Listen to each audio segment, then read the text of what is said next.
आज शाश्वत वाणी के अंतर्गत सुखी जीवन जीने की कला की श्रृंखला में आप सभी का स्वागत है। मैं चिकित्सक होते हुए करीब 41 साल से चिकित्सा व्यवसाय से जुड़ा हुआ हूँ और मैंने करीब 7 लाख लोगों का इलाज किया है अब तक अपने जीवन में।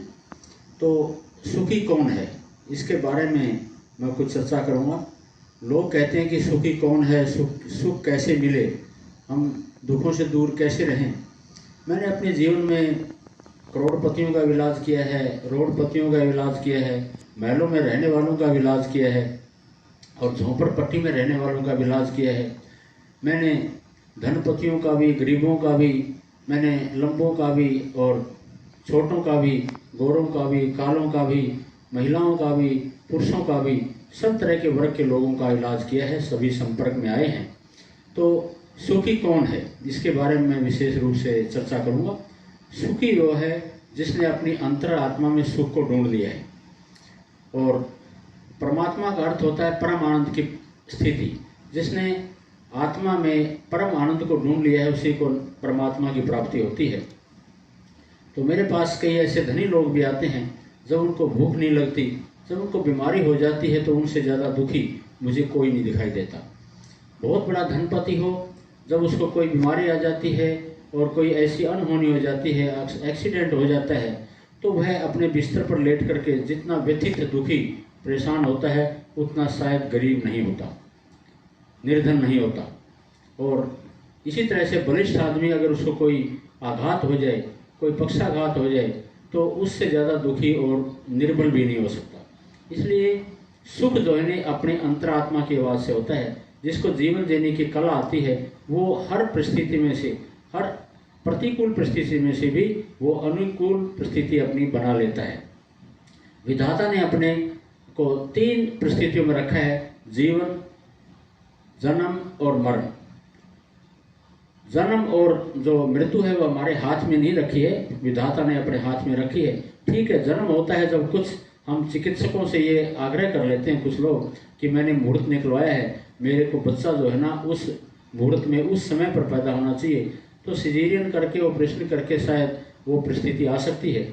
लेकिन विधाता के अनुसार कोई समय सीमा निर्धारित नहीं है और इसी तरह से मृत्यु की कोई समय सीमा निर्धारित नहीं है। 2 चीज़ें विधाता ने अपने हाथ में रखी हैं। लेकिन जीवन जीना हमारे अपने हाथ में दिया है, इंसान के हाथ में। हम कैसा जीवन जीते हैं, हम किस तरह का हमारी नीति है जीवन जीने की, वो हमारे ऊपर निर्भर करते हैं। हम कहते हैं कि हमें कोई ठीक कर दे, अपने आप को जो ठीक कर सकता है वो खुद है, हम स्वयं हैं। दूसरों को दोष दे करके, दूसरों की शिकायतें करके हम ठीक नहीं रह सकते। जो आदमी फिजूल की बातों में अपना समय बर्बाद करता है, दूसरों की शिकायतें करने के, दूसरों को दोषारोपण करके कि मैं अगर कोई दुख तकलीफ मुझे हुई है जीवन में तो किसी और का दोष है, ऐसी बातों को लेकर जब आदमी व्यथित हो जाता है तो उससे ज़्यादा दुखी और कोई नहीं होता। सुख है हर चीज़ में। देखो, कांटों को ज़रूरी है कांटे फूलों की रक्षा के लिए। इसी तरह से हमारे जीवन में हर परिस्थिति का आना एक संभावित है, लेकिन उसके बावजूद भी हम आनंदित रहें, प्रसन्नचित्त रहें। परमात्मा ने जो दिया है हम परम आनंदित रहें, इसी को सुख कहते हैं। तो सुख तो हमारे पास चारों तरफ रहता है, परमात्मा के हाथ हमारे चारों तरफ मंडराते रहते हैं, बशर्ते कि उनको हम पहचान पाएं।